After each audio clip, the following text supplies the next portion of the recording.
You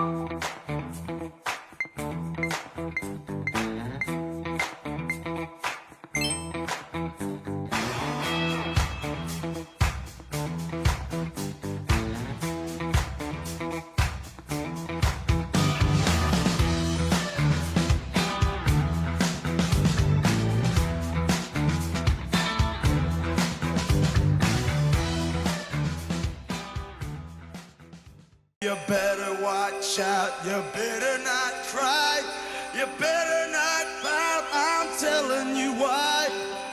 Santa Claus is coming to town, Santa Claus is coming to town, Santa Claus is coming to town. He's making a list, he's checking it twice, he's gonna find out who's naughty and nice. Santa Claus is coming to town, Santa Claus is coming to town, Santa Claus is coming to town. He sees you when you're sleeping, he knows when you're awake, he knows if you've been bad or good. You better be good for goodness sake. Oh, you better watch out, you better not try, you better not pout, I'm telling you why. Santa Claus is coming to town, Santa Claus is coming to town, Santa Claus is coming to town. Ho, ho, ho, ho. All right, Bruce Springsteen, Santa Claus is Coming to Town, one of my favorite versions of that song. Welcome to the Employee Bonus or Gift 2024 podcast, also known as Ho Ho Ho or Bah Humbug. The holiday season is right on us, and the ultimate business stocking stuffer is, of course, an employee bonus or gift or some other kind of swag. And as an employer, you can probably feel the pressure of feeling like your employees might view you as Santa Claus or Scrooge, depending upon how you handle this. Steer CRM. Steer's CRM platform helps auto repair shops acquire new customers and drives existing customers back to the shop for regular maintenance and services. AutoShopAnswers.com, the auto industry disruptor, is, in my opinion, the best automotive training program for shop owners in the entire United States. Training is led by auto repair industry veteran Todd Hayes, who's the Chief Operating Officer of Adams Automotive in Houston, the shop that does $1 million per month, and he can explain to you the concept of how they do that. How do they do it? By changing the way auto repair shops do business. They train you how to run a shop. You're probably a great mechanic, but chances are you didn't know how to run an auto repair shop when you first opened the doors.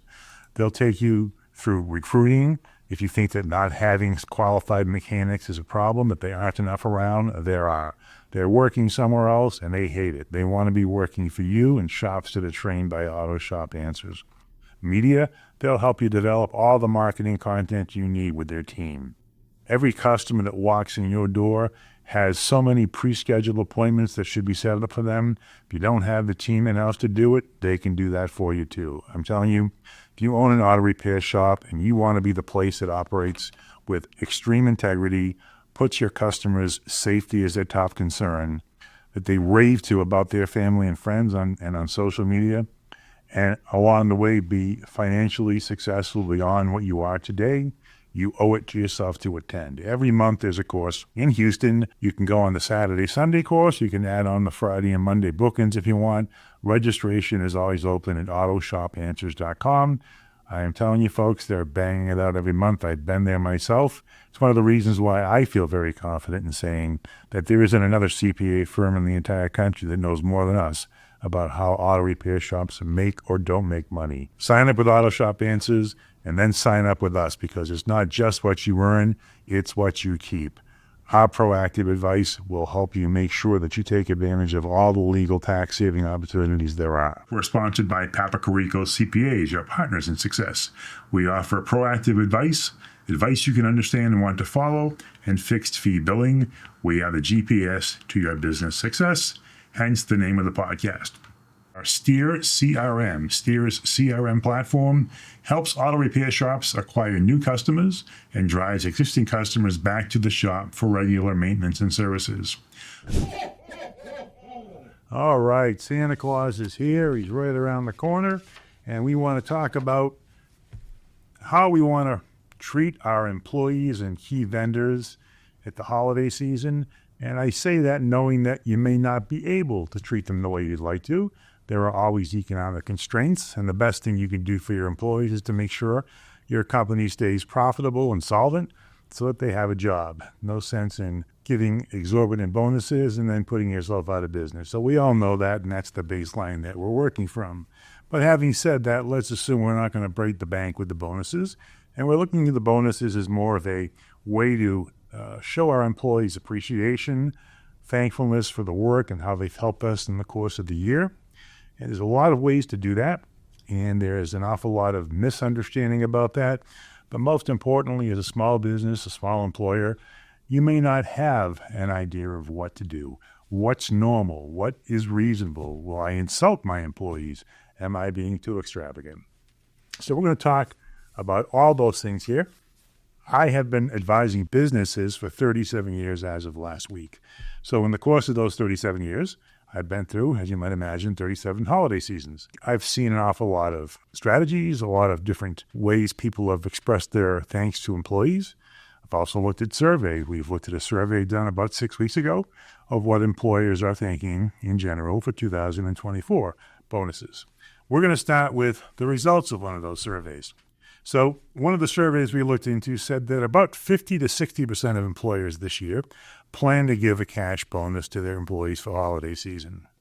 And curiously enough, only 42% of employees expect one. So you can look at that in a lot of different ways, but one of the ways to look at that is if you give them a bonus, they probably weren't expecting it, and whatever you give will certainly be appreciated. Now, maybe I'm being a bit optimistic, but those are the results of the survey. As I said before, sometimes you just can't do it, or at least you can't give a cash bonus. Top reasons in that survey for employers not giving bonuses or giving lower bonuses than they may have in prior years, well, 56% of them used inflation and budget constraints. In other words, our costs have gone up. Maybe we haven't been able to raise our prices enough. Maybe we lost a big customer, whatever the case may be. Economic realities, in other words, and those will always be the case. And employers do let their employees know that, look, the bonus we give you this year may be different than last year and will probably be different than next year. It's always based on the economic reality we're dealing with. One of the interesting reasons for not giving bonuses that I thought was that it's company policy. So maybe you have a company policy, or maybe you'll adopt a company policy that you don't give bonuses. And there can be reasons for that. We won't go into them here. Suffice it to say, the larger the company, the more likely you are to have policies about some such things. The smaller the company, the more likely it is to be informal, and your sense of gift giving and what's appropriate will probably come as much from your own gut instinct as anything else. U.S. Bureau of Labor Statistics says that with companies of less than 100 employees, only 23% of those companies actually give holiday bonuses, which I found interesting. Don't know whether that's high or not or low, but it does give acknowledgement to the reality that many small businesses don't operate on very high profit margins. They face direct impact of price increases, larger competitors. Think of restaurants, convenience stores. Their margins may not be that big. And as much as the owners may want to do so, it may just not be in the economics of the industry. But let's say you want to find a way, or you can find a way, or you have the resources to give a bonus. What are the most common types of bonuses that employers give to their employees? One of them is a flat rate amount. So you might say the bonus is going to be $500 to every frontline service customer-facing employee, $750 for every supervisor, $1,000 for key managers. You get the idea. You will essentially say everybody gets the same bonus depending upon their level of employment or level of position in the company. Now, the key thing to remember about that is, in this context, a Christmas or a holiday bonus is not reflecting performance or results or their contributions. It's simply a thank you at a gift-giving time of the year to say, thank you for your efforts. We appreciate it. A lot of times you can accompany, if your company isn't too large, accompany those bonuses with a little handwritten note, just thanking them for their efforts, appreciating their work, whatever it might be. Obviously, if you have 3 or 4 employees, you can do that very easily. If you have 500 employees, that's probably not practical. But the point is, a personal touch, make it a personal effort to say, thank you, I appreciate the work at this gift-giving time of season. I wanted to just give you a small token of my appreciation along those lines. Other companies may use a percentage of salary. They may say, what is this person's annual salary? And I'm going to give 1%, 2%, maybe up to 5%. Again, the amount may vary from year to year, but that is a common method of doing a bonus. Another one can be an extra day's pay, could be up to an extra week's pay, could be 2 days' pay. You can just come up with a formula and everybody gets this particular amount. Now, certainly if you don't have a compensation structure throughout the year that possibly reflects higher pay for higher contribution to earnings, you might say you want to give certain employees higher amounts, and that's certainly up to you to decide based on your current situation and your feeling about your team. But those are some of the more common ways of giving cash bonuses.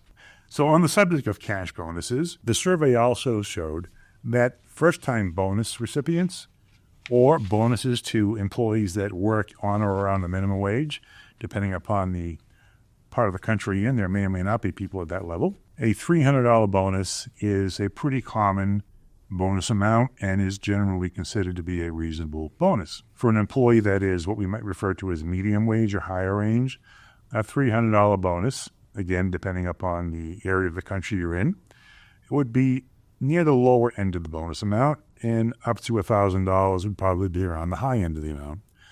An example that's of interest to me is that Walmart, obviously a very large and successful company, does provide bonuses to their part-time and full-time employees. The high end, and we're speaking, I believe, probably of store-level personnel, but the high-level bonuses are at $1,000, and the low ones can be $100 or somewhere in that ballpark. So there's a sense of what a large company, generally well-received, does for a certain level of employee.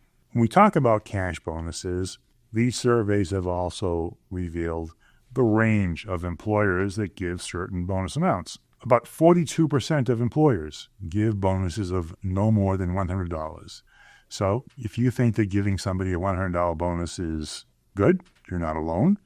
Maybe it's appropriate this year, but you're close to half the companies in the United States that give bonuses are in that range. Bonuses between $100 and $250, about 17% of employers give bonuses in that range.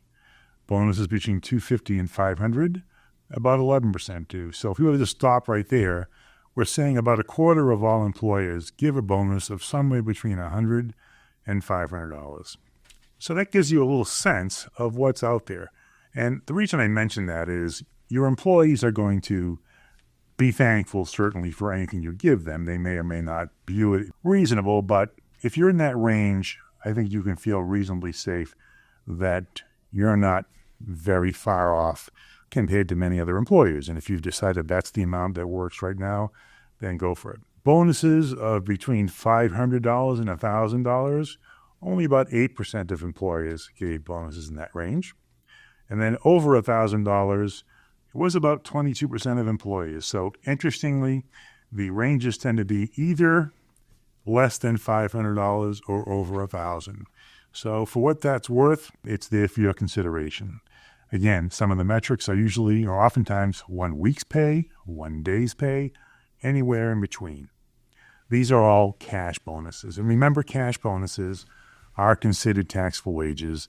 You'll need to put them on the employee's payroll, withhold taxes. Federal tax rates can be withheld at the same rate that you're withholding for a regular payroll. Could be at a flat rate of 22%. And if you have state taxes, the state taxes as well. The important point to remember is even if you give a $1,000 bonus, the employee is going to net something less than that. And a $100 bonus, same thing. So recognize the fact that a bonus, being taxable compensation, is going to be a little less than what you think of it as after taxes. A few examples of some industry average bonuses. If you're in the hospitality business, restaurants, hotels, if you're in construction, if you're in education, the most common bonus ranges for employees are $100 to $250. If you're in the healthcare field or technology, the most common holiday bonuses are $250 to $500, according to the survey. If you're in the finance arena, $500 to $1,000. And if you're in the area of law or legal services, anywhere from $2,500 to $5,000. So these are all common bonus amounts. Again, they're only for reference purposes. If you are one of the biggest personal injury law firms in the country, my guess is your bonuses would be quite more than that. If you're the local general practice attorney, you're probably going to be at the lower end of these. So let's say that you do appreciate your employees and you do want to make gifts for them, but cash flow just doesn't work. You can't swing a cash bonus right now. Maybe it's the time of the year. Maybe it's a bad time for cash going out the door, whatever the reasons may be. If you're a retailer, you may start to have money coming in for Christmas gifts, but you put a lot of money out to purchase inventory for advertising. So again, let's just say you do appreciate your employees. You do want to do something nice for them, but cash just isn't really going to be able to be issued here, at least not in significant amounts. One of the most popular ways to give people bonuses, other than cash, and cash, by the way, is the most highly desired bonus for employees, as you might imagine. But paid time off is right up there as well. So think about paid time off this way.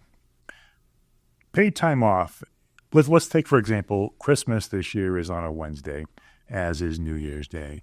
So for me, that's always the worst day to have Christmas, because it's right in the middle of the week. You have Christmas Eve on Tuesday. So Monday and Tuesday, Monday you might get some productivity in the office. Tuesday, you're probably going to close early because of Christmas Eve. The following Tuesday for New Year's Eve, you might close early. And the Thursday and Friday after Christmas, depending upon the industry you're in, if it's a real busy time of the year, things may be different. But if it's not a particularly busy time of year, chances are your team is not going to be real productive. They're going to be in that holiday spirit. They're going to be joking around, playing around. There won't be a lot of other people around to conduct business, even if they want to. They'll call people, they'll be away on vacation. So it's not a real productive time to be having employees on the payroll. So if you're going to pay them anyways, which you will, maybe you offer them paid time off for those 2 days. So Thursday and Friday after Christmas, your bonus is you get those 2 days off paid. Maybe you make it 3 days and you say Christmas Eve is off and the day after Christmas and the day after.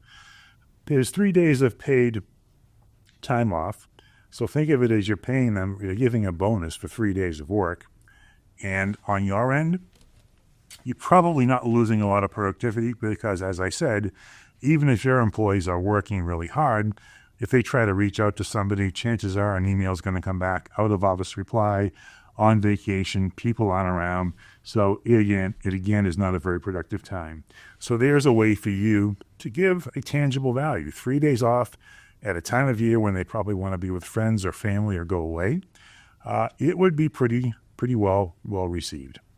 And let's say it's a busy time of year for you and you really can't make that happen. Well, you can still say, I'm going to give you 2 days of paid time off, or 1 day of paid time off, or 3 days of paid time off to be used anytime in the next 12 months, or whatever constraints you want to put on it. So you're saying to somebody, here's a couple of floating days, tack them onto a long weekend. So instead of being a 3-day weekend, it's a 5-day weekend, however they want to do it based on their own lives and their own desires. So it's a way where you're not paying any extra cash out at a time of year when maybe cash flow is tight. Your employees will either use it around the holiday time and appreciate it, or they'll use it at some other point in the year when it's really helpful to them. So it's a nice way to do it, and it doesn't require any cash at the door right now. Third way that people sometimes give bonuses, gift cards. So imagine you give a $25 gift card or a $500 gift card. Certainly, it is also considered compensation. So if you give them a $500 gift card, you should be adding that to their payroll, having taxes taken up, meaning that if you give them a $500 gift card, their take-home pay from their regular pay will actually be less because the taxes being withheld from that gift card are going to be reduced from their wages. So when that goes on payroll, it's obviously going to give them a smaller net paycheck at a time of year when maybe they have a lot of bills. Granted, they have a gift card, but maybe that is or is not so important to some people.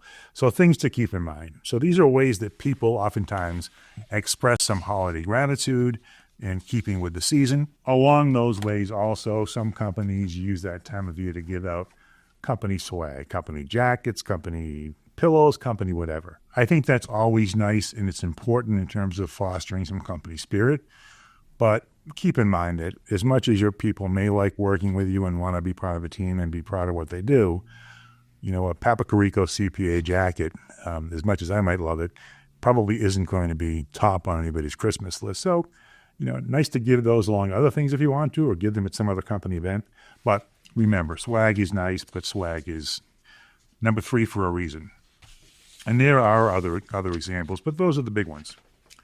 Let's talk for a minute about the other people that are important to your business, people who are, for lack of a better word, your vendors. Might be the person who cleans your office every day or once a week.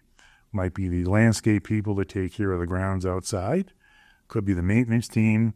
Could be your letter carrier, the same Federal Express or UPS delivery driver that comes each day. Security guards. Your business advisors, my personal favorite, lawyers and accountants. Delivery van drivers, people who drive your courtesy shuttles.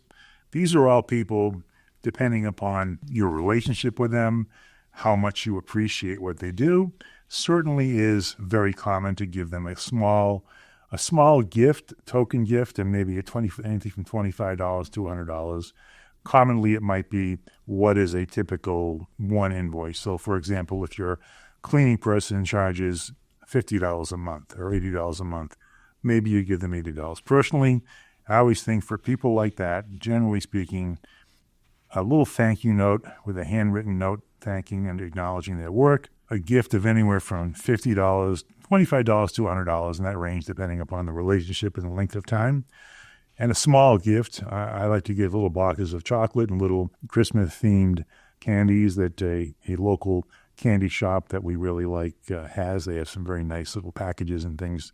They're small, they're tokens. So it's a nice little way of saying, here's a small gift, here's a thank you card, and here's, $50 of cash or whatever it is for you to do as you want. And I often think to myself, well, if everybody in our building does this or everybody on the letter carrier's route does it, that amounts to a fairly nice little acknowledgement of their services. And again, we have done this for many years, and it's amazing because people appreciate it. Our letter carrier oftentimes will bring things down from to our office directly that have come in if they're too large rather than leaving out in the mailbox area. People appreciate being acknowledged and that you thank them for the work they do. Another group of people to give little gifts to, I like to do, is the people who we see and sometimes don't always recognize every day.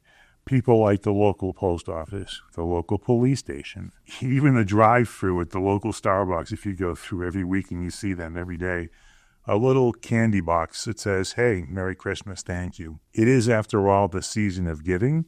And one of the nicest things about giving is that when somebody gets a gift that they weren't expecting, it really kind of lights up their day. If you want to see a smile and a look of surprise, hand a little candy box to the drive-thru person at McDonald's. And they smile, they laugh, and if they aren't already friendly, they're always friendly to you. Another one I'd like to talk about, because it strikes me personally, is when my youngest daughter was probably 2 years old, on a Christmas Eve at home, we're all in the kitchen and everybody's excited about Christmas. And my youngest daughter sort of stood up on a little child chair we have.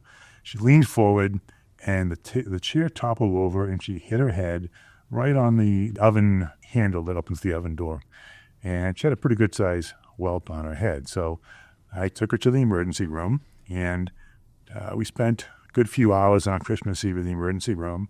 But they had a little dolly there to give her, and she hugged that dolly so much, and she really enjoyed it, and everything was fine. She just had a little bit of a boo-boo, and she was fine. but she really enjoyed and felt comfortable having that little doll to hold on. And it always struck me from that point on that, gee, Christmas Eve is Christmas Eve, but somewhere somebody's probably in a hospital emergency room, didn't plan to be, not the ideal place to spend Christmas. So we did from time to time, and we haven't done this in a while, which means I should probably do it again this year. There's a local children's hospital in here in Brighton called the Franciscan Children's Hospital. And one year we ordered some extra holiday Christmas gift baskets. We dropped one off over there on Christmas Eve around 6 or 7 at night. And the idea was just to say, you know what? It's a crappy night more than anything to be in an emergency room. And if a little surprise gift basket makes somebody's unexpectedly stressful Christmas Eve a little better, so be it. It's as much a nice thing for me to feel nice about, but again, it's one of those things where unexpected gifts sometimes have a nice impact on other people's lives that they weren't expecting. So again, it is the season of giving. Your Christmas bonuses don't have to be monstrous. They don't have to be based on productivity for the year. They certainly can be. As much as anything, I like to think of them as a thank you to your team, an acknowledgement that they are valued, and here's a little something to make your holiday season a little brighter. Now, one of the other things that people do at holiday time, companies, is they might throw a holiday party. They might have a Secret Santa operation in their office where everybody secretly gets a name and has to buy a gift below a certain dollar amount for the person they get. They open them up on the office Christmas party or after work one day or during the afternoon someday. There can be things like Yankee swaps. There's a whole series of little interesting events. Ugly sweater contests. Everybody wears an ugly sweater to the office that day. Ugliest sweater is voted on, and somebody gets a prize. So there's certainly many ways to have holiday spirit, even if you can't make a gift or do paid time off. And you can still do these and still give gifts, but they're just different ideas that companies have done over the years. The one I do want to talk a little bit about, though, is the holiday party. Holiday parties are almost always well-intentioned, and I would say right now that I went to one at one of our clients last evening that has done, this is my second year in a row going, and they do a really good job of it. It's at a nice restaurant. It happens to be a restaurant that has many function rooms, and on a Thursday night, the place is full. There's probably 4 or 5, maybe even more holiday parties going on. So it's a very festive atmosphere. Everybody has their own room to be in, and they have a nice room. There's a buffet-style dinner provided by the restaurant. There's a bar there, and they decorate it with some company logos and signs. And what they do is they actually, among the other things, it's a great place that they invite, for example, the employees, obviously. They invite certain vendors, either subcontractors, people they work with, in this case, their accountants, people that they look at as part of our success and people that we work with. It's a great chance for you to get to see people with their hair down a little bit, not embarrassingly so, but you get to chat in a non-work environment and talk about who they are, get to know them, things like that. And what they do that's particularly interesting, they buy a good amount of little gifts. And when I say little, I mean that a variety of gifts. There were things like flat screen TVs, gift cards to Home Depot, Visa gift cards, a whole host of things. So pretty nice gifts. And they have little raffle tickets they pass out, and they draw them out throughout the course of the night. And it's a lot of fun. Everybody gets to surprise. There's a good chance of winning something nice to bring home. And they also pass out some employee swag to some of the employees, company jackets, things like that. And they also use that event to just give an update on the state of the company, accomplishments, thanking the people that helped make that happen. So it's a way of saying, company's here, it's doing well, or we're growing, and it's a little brief bit of company news, and mostly just, hey, let's get together, have a nice time. So as I said, really nice event. I really enjoyed it, and it's an example of how to do one and do it well. Having said that, even though they're well-intentioned, when you look at data and surveys, it's interesting how people sometimes view those things. So think of it this way. When you are the employer and you have a holiday party, there is invariably going to be some pressure or the feeling of some obligation to go to the party. You may feel that if I don't go, the employer may be angry with me, or they may think that I don't like the company. And a good employer isn't going to think that. The good employer will realize that there are reasons why maybe you can't be there. There's also the very real issue of if your employees are working a lot of hours and spending a lot of time away from their families, having a night where they're again going to be away from their families to come to a company event may or may not be the right thing. So the way you handle that is, if you know somebody has young children or you know that they've spent a lot of time away from their family, go out of your way to say, hey, Nick, I know you have a young family and you really have sacrificed a lot of time to help us get where we are. I'm sure you'd like to come, but if you want to spend the time with your family, I really understand it. Please feel free to do so. Reinforce the fact that this is supposed to be a fun event, but we're not trying to take away more of your personal time. We want you to have time to be with your families. The surveys do say, though, that about 61% of employees either like or love these events, which is interesting. There's about a quarter that have no opinion, meaning, yeah, they don't mind going. It's not one way or the other. And about 12% either hate them or dislike them. So when you put that into perspective, about 38% are blah about or hate it, and about 61% really love them. So interesting. They do feel, unfortunately, obligated or pressured to attend. About 70% of people say that. 4 o'clock, wallow in self-pity. 4:30, stare into the abyss. 5 o'clock, solve world hunger. Tell no one. 5:30, jazzercise. 6:30, dinner with me. I can't cancel that again. 7 o'clock, wrestle with my self-loathing. I'm booked. Of course, if I bump the loathing to 9, I could still be done in time to lay in bed, stare at the ceiling, and slip slowly into madness. About 66% say they feel pressure to get involved in gift exchanges. So if you ask people to bring gifts or to do something like that, they feel pressured to do so. They feel pressured to play in games. 46% of the people feel pressure to dress up. 39% feel pressure to dance. 38%, interestingly enough, feel pressure to drink alcohol. So think about your employees. Think about your team. People who are somewhat introverted, probably going to fall on the lower half of the scale. Socially, you don't want to make anybody feel embarrassed for not having an alcoholic drink, even if you just say it jokingly, well-intentioned. Realize that some people just don't want to do it. Maybe they have to drive home, whatever the reasons might be. So well-intentioned parties, that they can be done very well. They can be done on site. They can be done at a restaurant. All good, but just want to bring to your attention that sometimes they're not the right things for some companies. There are always regrets at company parties, and the surveys that I've linked to in this podcast, they're funny. The most common regret by 31% of the people is they drank too much, which you can imagine. Another 31% badmouthed the company or it said something disparaging about the company, which even if the wrong person doesn't hear it, isn't a great thing to do for your career or otherwise. About 28% of the people either embarrass themselves, make an inappropriate joke, whatever the case may be. So you put a few drinks on somebody, you get them in the holiday spirit, and they may do some things they shouldn't do. I've also linked to the website a list of about 20 of the most embarrassing events at holiday parties. If you want to look at them, they're a little bit of adult content, nothing really heavy, but they're interesting, and they're things you can imagine happened. But the point is, holiday parties have their benefits, or they have their downfalls. So think about your company, your size, and what makes sense.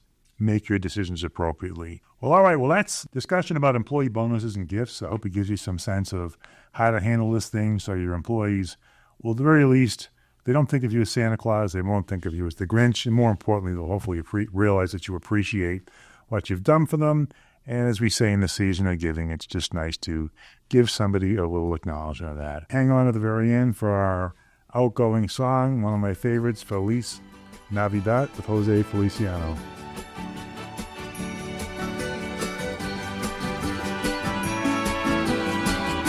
Feliz Navidad, Feliz Navidad, Feliz Navidad, próspero año y felicidad. Feliz Navidad, Feliz Navidad, Feliz Navidad, próspero año y felicidad. I wanna wish you